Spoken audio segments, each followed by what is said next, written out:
Информатика сабагы 21-кылымдын эң негизги жана керектүү сабактарынын бири. Азыркы доор санариптик технологиялардын, маалымат агымынын жана жасалма интеллекттин заманы. Бул шартта окуучуларды замандын талабына ылайык санариптик сабаттуулукка, чыгармачылыкка, логикалык ой жүгүртүүгө жана технологияларды колдонууга үйрөтүү зарыл. Информатика окуучуларды замандын негизги куралы болгон компьютерлер, интернет жана программалар менен иштөөгө үйрөтөт. Ар тараптуу көндүмдөрдү өнүктүрөт. Информатика сабагында окуучулар логика, талдоо, алгоритмдик ой жүгүртүү, чыгармачылык жана кызматташтык көндүмдөрүн өздөштүрүшөт.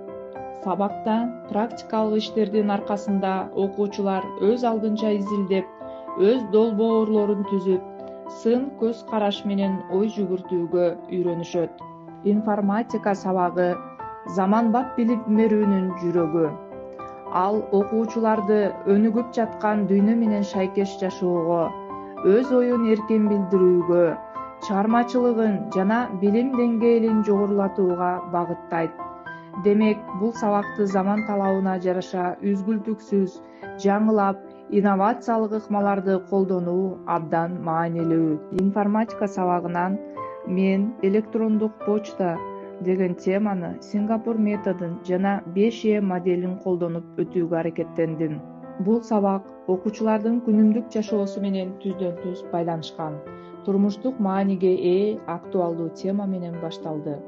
Сабактын башталышындагы электрондук почта кайда боло электе адамдар кантип кат жөнөтүшкөн деген видео тасма аркылуу тарыхый салыштырма түшүнүк берилип, окуучулардын кызыгуусу ойготулду.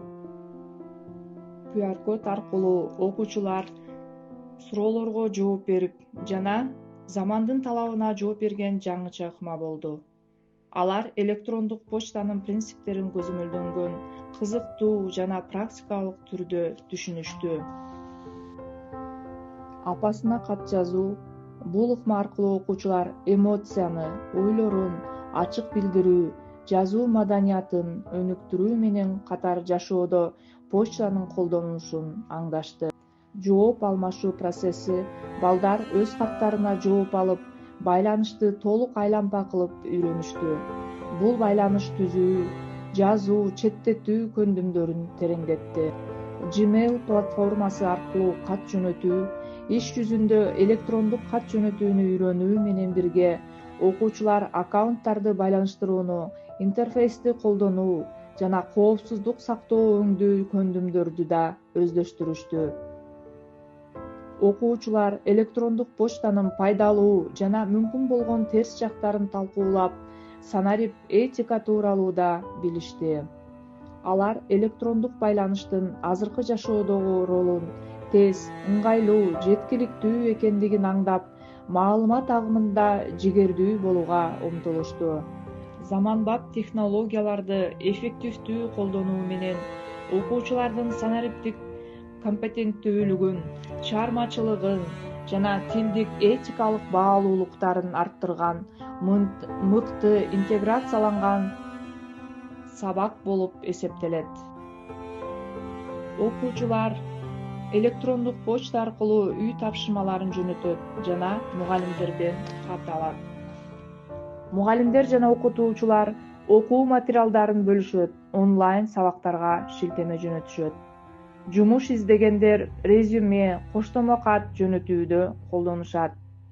Мамлекеттик мекемелер жарандар менен байланыш түзөт, электрондук түрдө арыз, даттанууларды кабыл алышат. Электрондук почта бул интернет аркылуу текст, сүрөт, документ, үн же башка маалыматты жөнөтүүгө мүмкүндүк берген байланыш каражаты.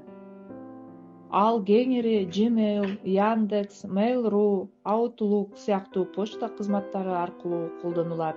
Кыргызстанда электрондук почта билим берүү, мамлекеттик кызматтар, ишкердик, жумуш берүү жана алуу, медицина, соттук жана укуктук иштер сыяктуу көптөгөн тармактарда кеңири колдонулат.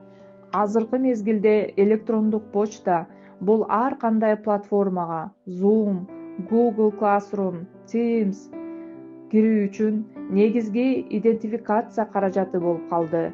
Ар бир жаран студент же кызматкерде өзүнүн электрондук дареги болушу зарылдыкка айланды.